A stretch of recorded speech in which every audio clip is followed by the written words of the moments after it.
है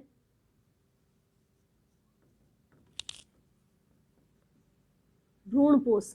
भ्रूणपोष को एंडोस्पर्म भी कहते हैं। भ्रूणपोष का निर्माण कैसे होता है ये हमने पहले भी पढ़ चुका है, एक बार वापस डिस्कस कर लेते हैं। क्या होता है, एक होती है एग सेल जिसके अंदर हैप्लॉइड न्यूक्लियस होता है, इसके साथ एक मेल गैमेट फ्यूज होता है, ठीक है। और मेल गैमेट फ्यूज होने से क्या बनता है, जाइगोट का निर्माण होता है। और जाइगोट कौन सा होता है, ये होता है 2n, यानी डिप्लॉइड जाइगोट का निर्माण होता है। ये तो हो गया फर्स्ट। अब हम एंडोस्पर्म की अगर बात करें तो एंडोस्पर्म क्या होता है कि सेंटर के अंदर जो 2n न्यूक्लियस होता है उसके साथ एक मेल न्यूक्लियस, एक मेल गैमेट फ्यूज होता है, इससे क्या बनता है 3n ट्रिप्लॉइड, ये बनता है एंडोस्पर्म। एंडोस्पर्म का निर्माण होता है। तो यहाँ तक हमने पहले भी डिस्कस कर रखा है। अब हम आगे बढ़ते हैं। एंडोस्पर्म की अगर बात करें कि एंडोस्पर्म की जो कोशिका है ये क्या काम करती हैं, ये भ्रूण को पोषण प्रदान करने का काम करती हैं, भ्रूण के लिए न्यूट्रिशन का काम करती हैं। इसी के साथ अगर हम बात करें तो ये जो कोशिकाएं होती है वो जनरली क्लोरोफिल रहित होती है, यानी कि उसके अंदर किसी प्रकार कोई भी पिगमेंट यानी क्लोरोफिल पिगमेंट, प्रकाश संश्लेषित पिगमेंट जो होता है वो नहीं पाया जाता है। लेकिन कुछ के अंदर क्या होता है कि क्लोरोफिल युक्त कोशिकाएं भी यहाँ पे पाई जाती हैं भ्रूणपोष के अंदर। एग्जाम्पल की अगर हम बात करें, क्राइनम और रेफेनस के अंदर जो होती हैं वो क्लोरोफिल युक्त भ्रूणपोष की कोशिकाएं पाई जाती हैं। इसी के साथ हम बात करें कि जो भ्रूणपोष होता है, हमने पहले ही कहा था वो क्या होता है, ट्रिप्लॉइड होता है, यानी कि 3n होता है। ये जो कोशिकाएं होती है इसके अंदर जो न्यूक्लियस होता है वो लार्ज होता है और इसके अंदर जीवद्रव्य जो होता है वो सघन होता है। इस वजह से ये कोशिकाएं जो होती हैं वो साइज में थोड़ी बड़ी होती हैं ताकि भ्रूण को न्यूट्रिशन प्रदान कर सके आराम से। फिर अगर एक बीजपत्री की अगर हम बात करें तो एक बीजपत्री पौधे जैसे घास है, मक्का है, गेहूं है, इसके क्या होता है कि इसका जो भ्रूणपोष होता है उनमें क्या होता है कि ये परिधीय कोशिकाओं में अरेंज होती है। इसी के साथ साथ इसका जो परिधीय कोशिका का स्तर है वो कैम्बियम के जैसा दिखाई देता है। और जो भीतर की ओर जो कोशिकाएं होती हैं वो स्टार्च को प्रचुर मात्रा में स्टोर करने का काम करती हैं। जैसे जैसे बीज का मैच्योरेशन होता है, परिपक्व होता है, उसी के साथ साथ क्या होता है, विभाजन पे रुक जाता है। मतलब कि इनिशियल के अंदर विभाजन होता है, उसके बाद क्या होता है कि जैसे जैसे परिपक्व होता है, मैच्योर होता है एम्ब्रियो, उसी के साथ साथ क्या होता है कि विभाजन जो होता है वो रुक जाता है। और इसी के साथ जो बाहर की कोशिका का स्तर होता है वहाँ पे एल्यूरोन कण संचित रह जाता है, यानी कि वो भी रिजर्व फूड मटेरियल है एक प्रकार का। फिर हम बात करें भ्रूणपोष के प्रकार, टाइप ऑफ एंडोस्पर्म की बात करें हम, तो एंडोस्पर्म की जो टाइप है वो 3 प्रकार से होता है।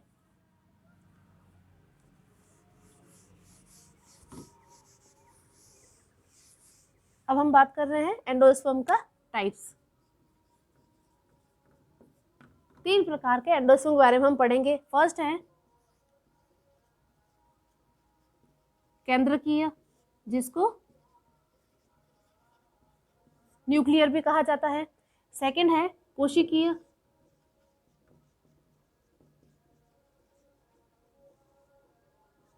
जिसको सेल्यूलर कहा जाता है। एंड थर्ड है हेलोबी।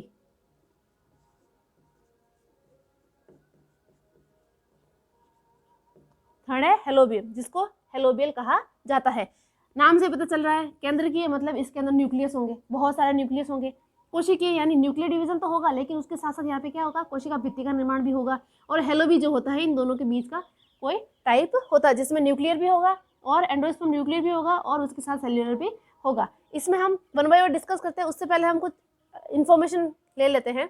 जैसे कि अगर बात करें द्विबीजी पौधों की अगर हम बात करें तो उसमें क्या होता है कि जो 161 कुल है, 161 फैमिलीज के अंदर क्या होता है कि इसमें केंद्रकीय प्रकार का जो है न्यूक्लियर प्रकार का इसमें एंडोस्पर्म पाया जाता है। जो 72 फैमिली है इसके अंदर क्या होता है, इसके अंदर जो है वो कोशिकीय प्रकार का एंडोस्पर्म पाया जाता है। और जो 17 फैमिली है उसके अंदर हेलोबी प्रकार का भ्रूणपोष पाया जाता है। अब हम कोशिकीय भ्रूणपोष की अगर हम बात करें कि जो कोशिकीय भ्रूणपोष होता है इसमें ये मुख्यतः द्विबीजपत्री, और जबकि हेलोबी भ्रूणपोष की अगर बात की जाए तो वो किसमें होता है, एक बीजपत्री के अंदर पाया जाता है। ये किसमें होता है, ये होता है डाइकॉट के अंदर, और ये किसमें होता है, मोनोकॉट के अंदर पाया जाता है। अब हम बात करते हैं कि इसमें जो ये 3 प्रकार दिए हैं एंडोस्पर्म के, केंद्रकीय, कोशिकीय और एलोबी, तो इसमें डायग्राम से हम समझने की कोशिश करते हैं। जिसमें हम बात करें, ये बीजांड है, बीजांड के सेंटर के अंदर क्या है, सेंटर के अंदर जो कोशिका है वो है एंडोस्पर्म सेल, जिसको बोला जाता है प्राइमरी एंडोस्पर्म न्यूक्लियस कहा जाता है, जिसको प्राइमरी एंडोस्पर्म न्यूक्लियस कह सकते हैं। यहाँ पे क्या है, यहाँ पे क्या बन जाएगा, जाइगोट, और ये प्राइमरी एंडोस्पर्म न्यूक्लियस है। तो हम यहाँ से स्टार्ट करते हैं।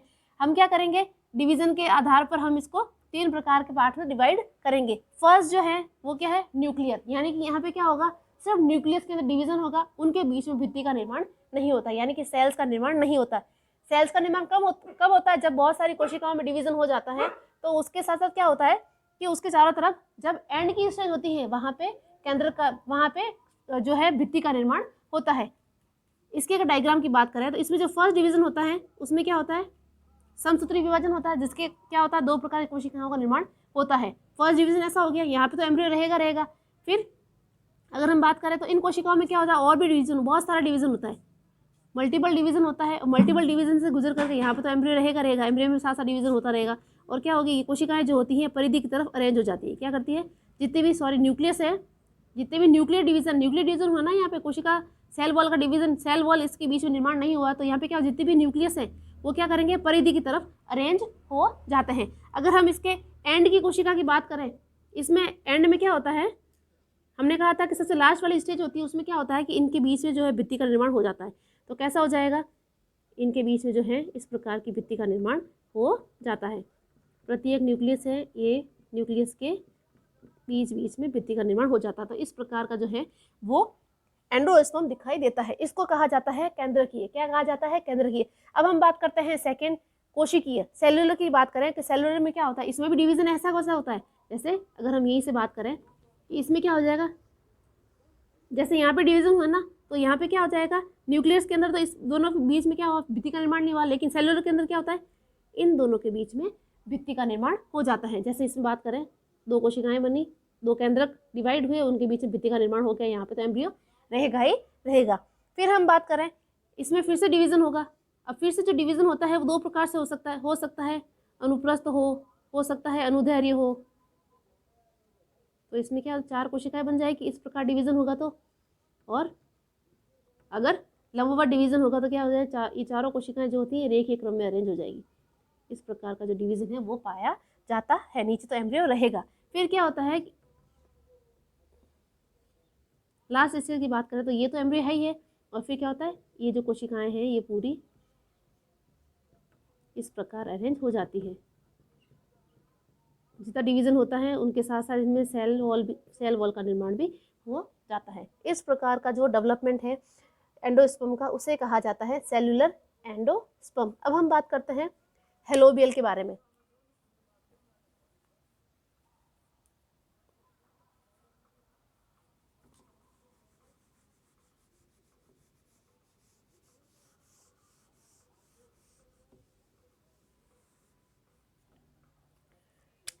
हेलोबियल की अगर हम बात करें तो इसमें क्या कहा था आपने कि ये इन दोनों के बीच का फॉर्म है, यानी कि इसमें न्यूक्लियर डिवीजन भी होगा, उसके साथ साथ सेलुलर डिवीजन भी पाया जाएगा।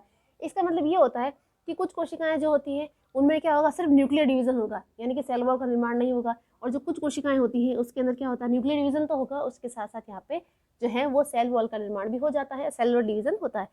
इससे हम अगर बात करें,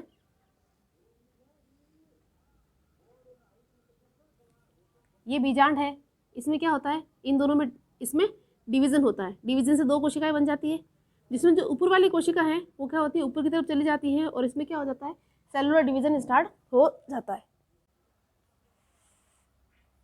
फिर क्या होता है कि नीचे वाला जो न्यूक्लियस है इसमें क्या होगा, सेम जो न्यूक्लियर डिवीजन होता है उसकी उसी प्रकार क्या होता है, इसमें जो नीचे वाला जो न्यूक्लियस बचा है उसमें क्या होगा, न्यूक्लियर डिवीजन होगा, और बहुत सारे जो न्यूक्लियस हैं वो परिधि की तरफ अरेंज हो जाएंगे।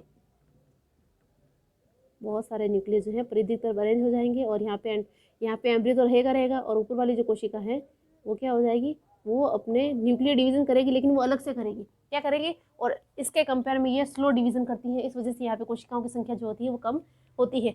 2 या 4 पाई जाती हैं। फिर क्या होता है कि अगर ये जो अरेंजमेंट है ये कैसा है, न्यूक्लियर जो एंडोस्पर्म उसके जैसा हो गया। अब हम बात करें कोशिकीय की, तो इसमें क्या होता है, जब न्यूक्लियस अरेंज हो जाते हैं तो उनके बीच में क्या होता है, भित्ति का निर्माण हो जाता है। इसमें क्या हो जाता है, भित्ति का निर्माण हो जाता है। और ये भित्ति का और न्यूक्लियर का अरेंजमेंट जो होता है वो परिधि से केंद्र की तरफ होता है, मतलब बाहर से अंदर की तरफ होता है। यहाँ पे क्या हो जाता है, भित्ति का निर्माण हो जाता है। तो ये किस स्टार्टिंग में तो ये दिख रहा था न्यूक्लियस जैसा, और अब दिख रहा है ये सेलुलर जैसा। इस वजह से जो है इन दोनों का जो कॉम्बिनेशन रूप है वो है हेलोपियम प्रकार। अब हम 1 बाय 1 एंडोस्पर्म के जो टाइप्स हैं उनको हम डिटेल में डिस्कस करते हैं। पहला जो टाइप है वो है केंद्रकीय, न्यूक्लियर टाइप को हम पढ़ते हैं पहले।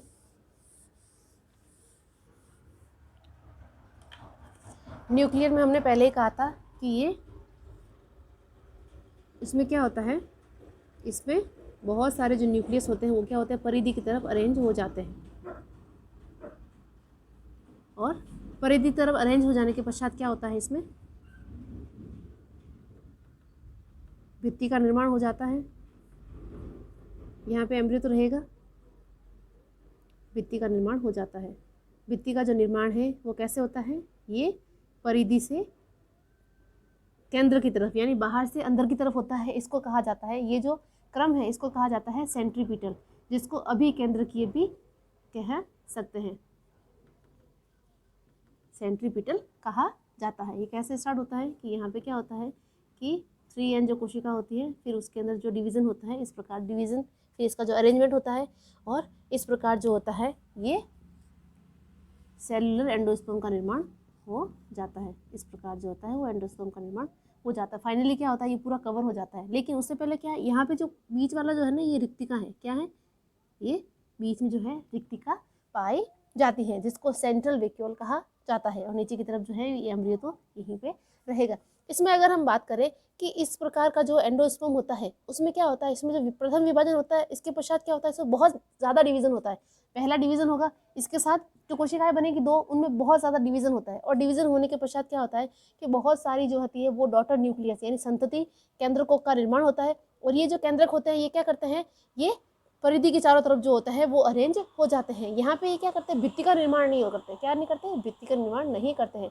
लेकिन क्या होता है कि कुछ जो ऐसे प्लांट्स होते हैं उनके अंदर क्या होता है कि ये बीच में भित्ति का निर्माण नहीं करके ये मुक्त रूप से जो न्यूक्लियस है वो फ्रीली जो है भित्ति की तरफ अरेंज ही रहते हैं। इनके बीच में जो होता है भित्ति का निर्माण नहीं होता। यानी कि बात करें कि उसमें स्वतंत्र केंद्रक जो होते हैं वो कोशिका द्रव्य में ऐसे ही पड़े रहते हैं। एग्जाम्पल की अगर हम बात करें, लिम्नैंथस और ऑक्सीस्पोरा, इसके अंदर क्या होता है कि केंद्रक जो होते हैं ना, यहाँ इस कंडीशन में ये अरेंज हो जाते हैं, इस कंडीशन तक ही रहेंगे। यानी कि ये वाली कंडीशन जो होती है नहीं पाई जाती। किसमें नहीं होती है, लिम्नैंथस तथा ऑक्सीस्पोरा के अंदर। फिर हम बात करें कि कुछ प्लांट्स क्या होते हैं जिसमें स्टार्टिंग तक तो केंद्रीय जो केंद्रकीय एंडोस्पर्म वो पाया जाता है, लेकिन उसके पश्चात क्या होता है उनमें भित्ति का निर्माण होना शुरू हो जाता है। यानी कि परिधि से केंद्र की तरफ जो होता है भित्ति का निर्माण होना शुरू हो जाता है, जिसको सेंट्रीपिटल कहा जाता है। और इसमें अगर हम बात करें एग्जाम्पल की, फैसियोलस है। फैसियोलस में क्या होता है कि इस प्रकार का जो है वो एंडोस्पर्म का जो डिवीजन है वो पाया जाता है। फिर हम बात करें कि इस फैसियोलस में क्या होता है कि इसमें जो कोशिका भित्ति का जो निर्माण है वो भ्रूण के चारों ओर होता है। और क्रोटोलेरिया की अगर हम बात करें तो उसमें जो बीजांड द्वारीय सिरे होते हैं, यानी कि जो जहाँ पर एम्ब्रियो होता है उसी तरफ क्या होता है, माइक्रोपाइलर एंड होता है। तो बीजांड द्वारीय जो सिरे होते हैं वहाँ से ये जो होता है डिवीज़न यहाँ से स्टार्ट होता है, भित्ति का निर्माण होना। बाकी बचे हुए जितना भी केंद्र, जितने भी फ्री न्यूक्लियस होते हैं वो क्या होते हैं, कोशिका द्रव्य के अंदर फ्रीली फ्लोट करते हैं। अगर इसके डायग्राम की बात करें तो यहाँ पे क्या हो जाएगा, नीचे की तरफ तो जो है वो सेल वॉल का निर्माण हो जाएगा न्यूक्लियस के चारों तरफ, लेकिन ऊपर वाले जो न्यूक्लियस रहेंगे वो इसके अलावा जितने भी न्यूक्लियस है वो फ्रीली फ्लोट करेंगे। यानी कि कुछ इस प्रकार का कंडीशन जो होती है वो यहाँ पे पाई जाएगी। बाकी वाले जो न्यूक्लियस है वो फ्री फ्लोट करते रहेंगे। इसी के साथ हम कुछ आवृतबीजी भ्रूणपोष की अगर हम बात करें तो उसमें क्या होता है कि जो मुक्त केंद्र की विभाजन होता है उसमें बहुत सारा वेरिएशन देखने को मिलता है। अगर एग्जाम्पल की बात करें जैसे प्रीमुला है, मैग्नीफेरा है, सिट्रस है, अगर हम बात करें तो इसमें क्या होता है, भ्रूणपोष के जो न्यूक्लियस होता है उसमें विभाजन के बाद जो भ्रूणपोष निर्माण होता है उसमें क्या होता है कि जो वो परिधि की तरफ व्यवस्थित हो जाता है और जिससे क्या होता है कि भित्ति का निर्माण होना प्रारंभ हो जाता है। परंतु अब कैलोट्रॉपिस की बात करें एवं रेफ्लेशिया की बात करें तो उसमें क्या होता है कि 8 से 10 तक तो क्या होता है, 8 से 16 तक क्या होता है, फ्री न्यूक्लियस बन जाते हैं। और ये फ्री न्यूक्लियस जो होते हैं ये क्या करते हैं, पास पास जो होते हैं इनकी भित्ति का निर्माण होना स्टार्ट हो जाता है। फिर हम कॉर्डियोस्पर्मम की बात करें या ट्रोपियोलियम की बात करें तो ट्रोपियोलियम और कॉर्डियोस्पर्मम में क्या होता है कि इसमें जो भ्रूणपोष होता है वो फ्री रहता है, यानी कि यहाँ पे जो न्यूक्लियस रहेंगे वो फ्री रहेंगे, इसके बीच में सेल वॉल का निर्माण नहीं होता है, या बोले तो भित्ति का निर्माण यहाँ पे नहीं होता है। फिर हम बात करें कि इसमें जो प्रथम विभाजन होता है यह भी प्राइमरी एंडोस्पर्म न्यूक्लियस की बात करें, उसमें जो विभाजन होता है उनकी कोशिकाओं की एक जो होती है वो पतली सी परत बन जाती है, सारे जो न्यूक्लियस होते हैं वो परिधि की तरफ अरेंज हो जाते हैं। फिर क्या होता है कि इनके अंदर क्या होता है, निरंतर जो होता है वो परिणतक विभाजन होता है, जिससे क्या होता है कि संपूर्ण जो भ्रूणपोष होता है उसमें क्या होता है, ये कोशिकाएं जो होती हैं ये भर जाती है। फिर हम बात करें कि ये जो प्रक्रिया होती है इसमें क्या होती है कि इसमें कोशिकाओं की जो परिधीय परत होती है इसका निर्माण होता है, और परत की सभी कोशिकाएं जो होती हैं वो केंद्र भाग की ओर अग्रसर होती हैं, यानी कि ये जो निर्माण है इसका परिधि से केंद्र की तरफ हो जाता है। इसके बाद ये जो कोशिकाएं होती हैं, ये जितनी भी कोशिकाएं हैं ये क्या करती है, बड़ी सुदीर्घित कोशिकाएं हो जाती है, विभाजन होकर के ये छोटी छोटी कोशिकाओं में बढ़ जाती है। एग्जाम्पल की बात करें बोकेनिया, यूफोर्बिया एंड कुकुरबिटेसी फैमिलीज के अंदर जो होता है इस प्रकार का विभाजन पाया जाता है। फिर हम बात करें कि भित्ति का जो निर्माण है वो बीजांड द्वार की तरफ अगर प्रारंभ हो जाता है, ठीक है, तो परंतु इसके अगर अपोजिट साइड की बात करें तो यहाँ पे जो न्यूक्लियस होते हैं वो फ्री रहते हैं, या कि बीजांड माइक्रोपाइलर एंड की तरफ भित्ति का निर्माण होता है, और इसके निभाग की तरफ जो कोशिकाएं रहेगी, केंद्रक फ्री केंद्रक रहेंगे वो फ्रीली रहेंगे, उसके बीच में जो है सेल वॉल का निर्माण नहीं होता है। इस प्रकार का जो यहाँ पे जो एम्ब्रियो बनेगा वो पॉलीगोनम एवं रूमेक्स टाइप का इसमें पाया जाता है। फिर हम बात करें फोर स्थिति के बारे में, उसमें क्या होता है कि केंद्रक में जो भ्रूणपोष के जो कोशिका द्रव्य होता है उसके अंदर केंद्रक जो होते हैं फ्रीली रहते हैं, यानी भ्रूणपोष है उसके अंदर फ्रीली जो है वो न्यूक्लियस रहते हैं। भित्ति का निर्माण जो होता है भ्रूणपोष के सभी भागों में एक साथ प्रारंभ होता है, और इसका जो भ्रूणपोष की जो कोशिका है उसमें भित्ति का निर्माण जो होती है एक प्रकार की जो है प्रक्रिया जो होती है वो स्पेसिफिक टाइप का होती है। इस प्रकार की जो प्रक्रिया होती है वो किसी और कुल में नहीं पाई जाती है। एग्जाम्पल की अगर हम बात करें एरेंथस, एग्जाम्पल की अगर हम बात करें तो ये एरेंथस में इस प्रकार का डिवीजन पाया जाता है। फिर बात करें कि भ्रूणपोष के जो सभी केंद्रक होते हैं वो आकार में बराबर नहीं होते, उनका जो आकार जो होता है वो छोटा बड़ा होता है। अगर हम बात करें निभाग की तरफ अगर हम बात करें तो उसमें क्या होता है, केंद्रक जो होते हैं वो बड़े होते हैं, और बीजांड द्वार की तरफ अगर बात करें तो यहाँ पे बीजांड द्वार की तरफ बात करें तो यहाँ पे क्या होते हैं, यहाँ पे केंद्रक जो होते हैं वो बड़े होते हैं, किन्हीं किन्हीं में निभाग की तरफ जो केंद्रक होते हैं वो बड़े होते हैं। अगर हम नारियल की बात करें तो उसमें क्या होता है, उसमें जो भ्रूणपोष होता है वो क्या होता है, दूध मिल्क के रूप में होता है। भ्रूणपोष होता है वो क्या था, मिल्क के रूप में होता है, और उसके अंदर जो होते हैं फ्री न्यूक्लियस जो होते हैं वो अरेंज रहते हैं। फिर क्या जैसे जैसे टाइम बीतता है उसी के साथ साथ क्या होता है कि उसके चारों तरफ हम देखते हैं कि व्हाइट कलर की गिरी होती है, नारियल के अंदर व्हाइट कलर की क्या होती है, गिरी। नारियल के अगर हम दूध की बात करें तो दूध जो होता है वो लिक्विड होता है, तो इसको कहा जाता है द्रव सिंशियम। क्या कहा जाता है, द्रव सिंशियम कहा जाता है। अब भ्रूणपोष के जैसे जैसे आकार बढ़ता है, भ्रूण का डेवलपमेंट होता है, वैसे वैसे क्या होती है उसमें जो ये भ्रूणपोष है वो भी कम होता रहता है। तो हम अगर कच्चा नारियल देखते हैं उसके अंदर जो पानी होता है वो कम मात्रा में होता है, और जैसे जैसे मेच्योर हो जाता है उसके चारों तरफ हम गिरी देखते हैं और पानी जो होता है वो कम निकलता है। इसमें अगर बात करें तो इसमें क्या होता है कि बहुत सारे जो न्यूक्लियस होते हैं वो फ्रीली फ्लोट करते हैं, फ्रीली जो होते हैं वो तैरते रहते हैं, स्वतंत्र रूप से तैरते हैं। फिर क्या होता है कि इसके अतिरिक्त कुछ सिंशियम में अनेक प्रकार के जो होते हैं बहुकोशिकीय और बहुकेंद्र की संरचनाओं का निर्माण भी हो जाता है, और धीरे धीरे क्या होता है ये कोशिकाएं जो होती हैं वो मुक्त केंद्रक जो भ्रूणपोष की जो परिधि पर एकत्र हो जाती है, जिससे क्या होता है, जिससे हम बोलते हैं गिरी। क्या बोलते हैं, गिरी, कच्ची गिरी बोलते हैं, व्हाइट कलर की होती है। तो वो क्या है, वो क्या होती है कि उसमें क्या होती है जो जितने भी न्यूक्लियस होते हैं वो परिधि की तरफ अरेंज हो जाते हैं, उनकी चारों तरफ जो होती है भित्ति का निर्माण हो जाता है। जैसे जैसे टाइम ड्यूरेशन बढ़ता है वैसे वैसे क्या होता है गिरी का जो साइज है वो बड़ी होती जाती है।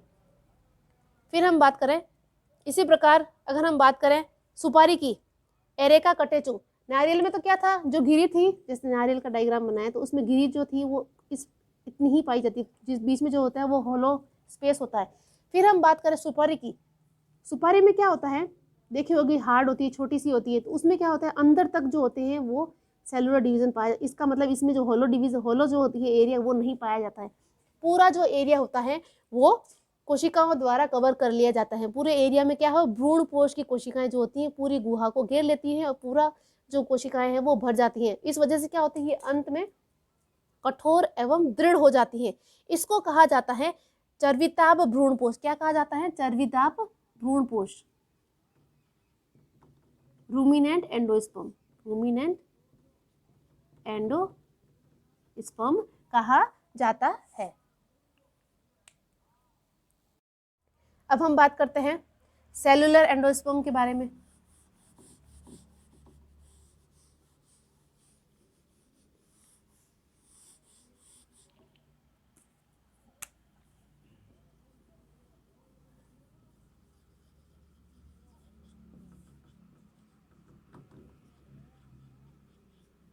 अब हम बात कर रहे हैं कोशिकीय भ्रूणपोष, जिसको सेलुलर एंडोस्पर्म कहा जाता है। इसमें हमने पहले ही बात की थी, क्या होती है, जो डिवीजन होता है, डिवीजन होने के जस्ट बाद में क्या होता है, उसमें यहाँ पे 2 प्रकार का डिवीजन होता है, जिसमें चारों कोशिकाएं ऐसे अरेंज हो सकती हैं या फिर इस प्रकार जो होती है अरेंज हो सकती है। फाइनल जो रिजल्ट मिलता है वो ये है। इसका मतलब इसमें फ्री न्यूक्लियर डिवीजन जो होता है, फ्री न्यूक्लियर कंडीशन जो होती है वो नहीं पाई जाती है। इसमें अगर हम बात करें कि इसमें जो एडोक्सा की अगर हम बात करें, एडोक्सा टाइप्स जो हमने पढ़ा था, एडोक्सा में अगर हम बात करें तो एडोक्सा में क्या होता है, इसमें जो प्राथमिक भ्रूणपोष की जो सभी कोशिकाएं को डिवीजन जो होता है वो लंबवत होता है। क्या होता है, लंबवत होता है। 4 कोशिकाएं जो होती हैं एक रो के अंदर अरेंज हो जाती हैं। और फिर हम बर्बेस्कस प्रकार की अगर हम बात करें तो उसमें क्या होता है, उसमें कोशिकाओं का विभाजन जो होता है वो अनुप्रस्थ एवं द्वितीय विभाजन जो होता है वो अनुदैर्घ्य होता है। इस वजह से ये 4 कोशिकाएं जो होती हैं एक दूसरे के समकोण पर व्यवस्थित हो जाती हैं। फिर एनोना प्रकार की अगर हम बात करें तो उसमें प्रथम, द्वितीय और तृतीय विभाजन जो होते हैं वो अनुप्रस्थ होते हैं, परंतु जो चौथा विभाजन, जो चौथी संतति कोशिका जो होती है वो एक पंक्ति में बनी रहती है। फिर हम बात करें मायोसाइटिस टाइप की, तो उसमें क्या होता है, प्रथम विभाजन तिरछा होता है और जिसके फलस्वरूप जो होती हैं वो 2 कोशिकाएं जो बनती हैं वो असमान लंबाई की कोशिकाएं बनती हैं। दोनों कोशिकाएं जो होती हैं वो अलग अलग साइज की होती है, एक बड़ी होती है एक छोटी होती है।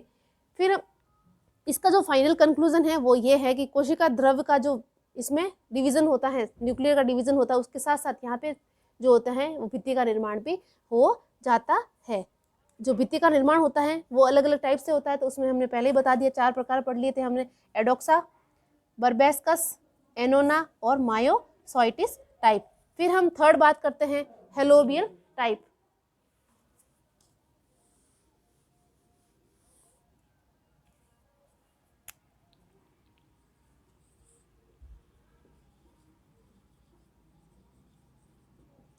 थर्ड है हेलोबियल एंडोस्पर्म। हेलोबियल एंडोस्पर्म की अगर हम बात करें तो इसमें हमने पहले ही कहा था कि इसमें जो केंद्रकीय और कोशिकीय प्रकार जो होते हैं इन दोनों के बीच की कंडीशन होती है, जिसको हेलोबियल प्रकार कहा जाता है। यहाँ पे जो प्रथम अनुप्रस्थ विभाजन होता है, इसमें एक के बाद जो भ्रूणपोष की गुहा होती है उसमें 2 बड़े प्रकोष्ठ का निर्माण हो जाता है, और जिसमें क्या होता है, हमने पहले ही बनाया था कि एक छोटा प्रकोष्ठ बनता है और एक बड़ा प्रकोष्ठ बनता है।